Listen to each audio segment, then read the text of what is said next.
this is Eric, and welcome to Ghana Bakweku YouTube channel, where we document the building process for our dream home in Ghana, West Africa. We hope that you find the content we share helpful, encouraging, and hopefully educating as well. Hello, and welcome back to the channel, and also to a follow-up video to the doors video that we made earlier. If you have not watched that video yet, please click on the link in the top right hand corner of this screen. Watch that video. It'll make more sense because I give a lot more background in that video. This video really is to give you a decision we've made and what we headed with our front door. And this was not a decision we came to lightly. What you're seeing on the screen is a conversation, pictures we got from a Ghanaian artisan. So just to give a gist, we considered a Turkish door company in Ghana. We considered a Ghanaian artisan, and then we also considered factories in China. So on your screen are some of the images that the Ghanaian carpenter sent me. From what I see, it looks like he knows what he's doing.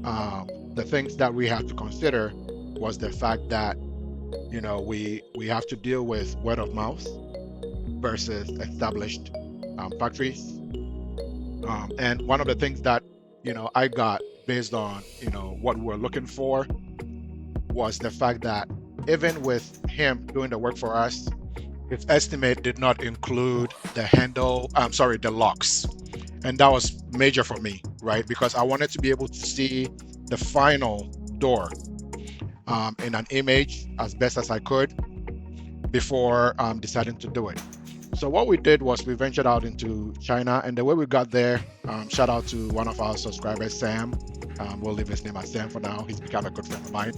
And then what Sam did was Sam introduced us to a lady in China, and she became the conduit between me and factories in China. And what we do is we have communications on what I'm looking for, and she talks to multiple factories on my behalf. Right, language barrier is a thing. So on my behalf, and also time zone difference. So he talks to the factories on my behalf, and then he lets them know what I want. And then the factories come back to me with what they can do. One of the things that sold me on the factory that we chose was the fact that they designed what they could do based on the image that we gave them or what we're looking for, and the space that we had to go with the measurements, right?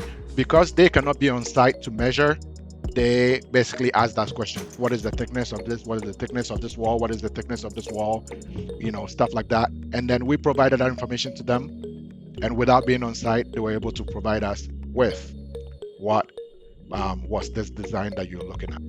This was good. This was good to see that they could take the space that we gave them in an image, just a picture, and also that the dimensions that we gave them based on questions that they asked us, and stuff that we already knew, and they showed us what they can do in a design, and then gave us video exhibits of what they can supply.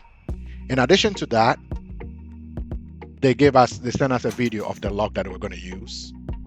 As you can see on the screen in this video, they're using the lock on the right side, which is an upgraded version of the one on the left.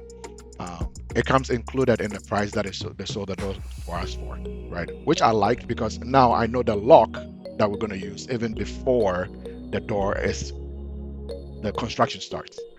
Also, they send us pictures of their factory,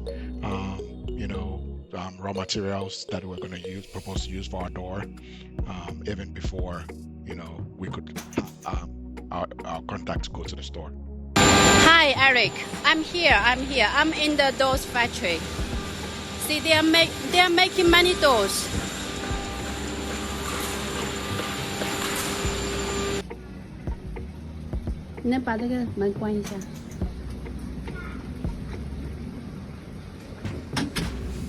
At this point, we were sold that they could do it. We've seen, pivot doors that they've done. We've seen the factory.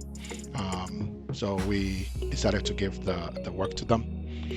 And they drafted an estimate for us. We looked at it. We went back and forth about, materials that were going to be used based on what we were going to be concerned about in our space. And the things that we considered was cost, the quality, security, customization, the fact that they have machines, and also the fact that we have seen proof that they can do the work. We when our contact was there, we saw boxes and boxes of people, doors being done and ready to ship. So we trusted that they could do it. And then, unlike what we normally would have in Ghana, we were asked to, on the contract that we signed with them, basically come up with 50% of the full cost. They'll start doing the work, and upon delivery, not upon delivery, after the work is done, we will pay the 50% before delivery. And to me, that was good. And the reason why I liked that better was we kind of had control. We knew it was a factory. We had a contact that we could trust, right? Because we've been talking for a while. And we also knew that this is not a case where we're going to give them, the bulk of the money, and then they'll do the work to 75%, and then the rest of it is scrap, right? They know that they have to finish the work to get the rest of the 50%, so they're going to be diligent, right? And some of the things we asked for was for them to be giving us updates on the work. Once everything is done, you get I will put up a video of that. But the gist of this video is really, to consider whether to source artisans and goods and products for our buildings solely in Ghana, or if it's okay to venture out, right? Is it okay to outsource? And to me, if you consider the cost, you consider the quality, you consider security, you consider customization, an individual artisan, word of mouth, I can do it versus I can show you proof that I've done it, right? Those were the things that we thought about. But I think the best way is a hybrid, if you can do both, because even with this that we're doing, right, all we can do is have the doors done in China. The Chinese factory is not going to install it, so we're going to need a Ghanaian artisan anyway. So in conclusion, I'll say there's no one size fits all answer to building these projects. Buying everything in Ghana, if you can, if it fits what you're trying to do, and you're okay with the quality, go for it.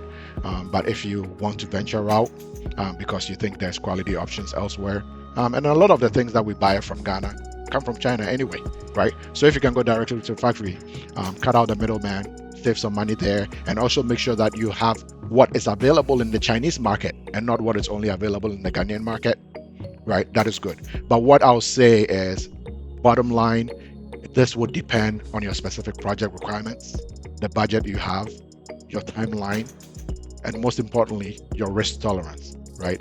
Because you'd have to have trust. You would have to trust that this Chinese company will do the work. And from what I've seen, right, I haven't seen anything that tells me they cannot do the work, right? And they've made progress on outdoor. I'm just going to stagger the video and show it at the right time.